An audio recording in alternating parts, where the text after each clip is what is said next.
Last year, when all of New England was suffering from a disease called late blight, I was paranoid about it affecting my tomato crop. So I was super vigilant about pruning, but I might have overdone it a little bit. I got beautiful tomatoes, but I could have used a few more of them. So I'm hoping Danielle can show me the right way to prune. Holy cow, Sarah, your tomato plants have gotten huge. All this late spring heat has really done them wonders. I know, I went on vacation for a week and I came back to this tomato jungle. Well, it's a good thing because we're seeing flowers right now, which means that we really need to get in there and do some tomato maintenance, which means pruning. Great, I got my shears ready. All right, let's do it.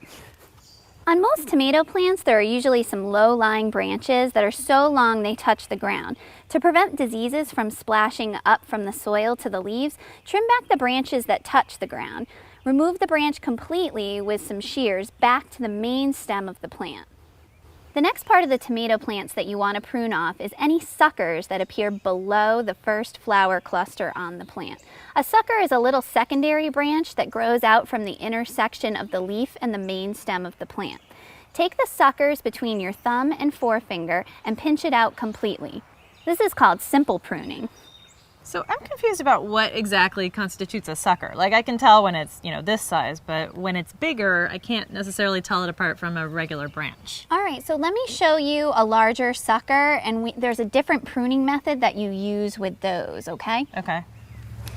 So you take this branch right here, for instance. This is a sucker, Sarah. What makes it a sucker exactly? Where the leaf meets the main stem of the tomato plant, and see how it's coming right out of that V? That's a sucker. So why do I want to remove them? Because you don't want the main stem of the tomato plant to be compromised. This sucker will develop into a large, heavy branch and could eventually weigh down the tomato plant and snap the main stem, and that's bad. For these suckers, you want to practice what's called Missouri pruning. With this method, you just snip off the top of the sucker, leaving a few sets of leaves behind. This type of pruning is less shocking to the plant and less threatening because if you remove the entire large sucker, you would leave behind a large open wound on the main stem, which is the perfect entry point for disease. Seems like we're removing a lot of the plants, and I know that's where I went wrong last year. No, actually, this is a fair amount of foliage to remove because ultimately all these different pruning methods are thinning out the tomato plants. And the reason we want to do that is because the leaves will end up shading each other if the plants are too dense. The leaves don't get enough sunshine, they turn yellow, and then they fall off. And that forces the plant to produce more leaves. So what's wrong with producing more leaves? Well, the plant is then wasting energy to produce more leaves instead of producing fruit and ripening fruit. And we want big harvests, right, Sarah? Yes, we do.